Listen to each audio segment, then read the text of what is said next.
শ্রী গুরু জয় বেহালা সোদপুর মাতৃসংঘ অনুষ্ঠিত হচ্ছে আজ 14ই ডিসেম্বর 2025 রবিবার সোদপুর ডাক্তারবাগান কলকাতা 82-তে অবস্থিত শ্রীমতী রীনা সাউ দিদির বাড়িতে।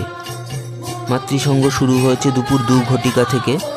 মাতৃসংঘে উপস্থিত সকলকে জানাই শ্রী গুরু জয়, শ্রী গুরু সংঘের জয়।